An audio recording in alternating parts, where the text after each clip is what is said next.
What the F do you do at an office job? Right. So a lot of people are confused about what an office actually is. Some people have this misconception that offices like function or like produce something. That's a common misunderstanding. They're actually religious buildings. There's this religion called professionalism, and one of its core tenets is hierarchy. So an office is just a shrine to hierarchy. Hear things about like a mission or a vision or a goal. These are not real. The actual purpose of being in an office is to like demonstrate that you know this form of worship. So it's a polytheistic religion. It's a little complicated. The gods in professionalism are companies, which are non-human deities that sometimes take human form as these things called C-levels. So that's basically like a high priest to this deity, right? So that's at the top is the C level. It might be a CEO, CFO, whatever. And they don't really do anything. Their purpose is to just like physically be there. Like the temple is just a place for them to waft around. So their immediate sort of servants are called managers. And these people, their job is to kind of observe the lower ranks and make sure that those people are doing their jobs. The thing is, the managers don't know how to do any of those jobs, so they can't actually tell if anybody is doing their job. It's mostly a ceremonial role. And they do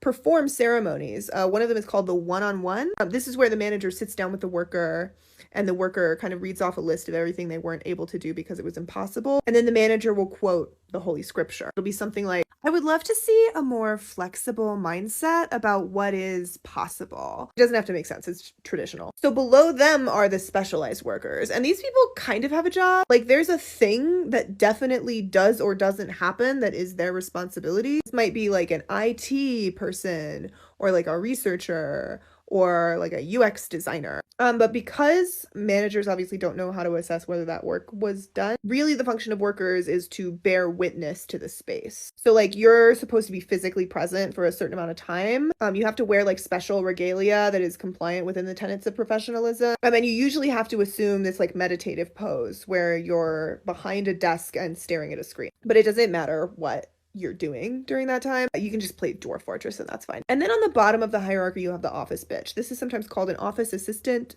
or an intern. This is the closest you'll get in an office to like a person who has an actual job they do with their hands. In the mornings, you'll like make sure that the copy machines have paper and ink and make sure the coffee is made. You'll spend most of your day like running around the building, moving objects around. Like this binder goes over here and this chair goes over here. Sometimes you'll go out into the village and pick up people's like food or paperwork. All of these people periodically give offerings to the C-levels that are called email. There's no evidence that anything actually happens when you do this. It's just like an exercise of faith. But it works. Like money comes out. So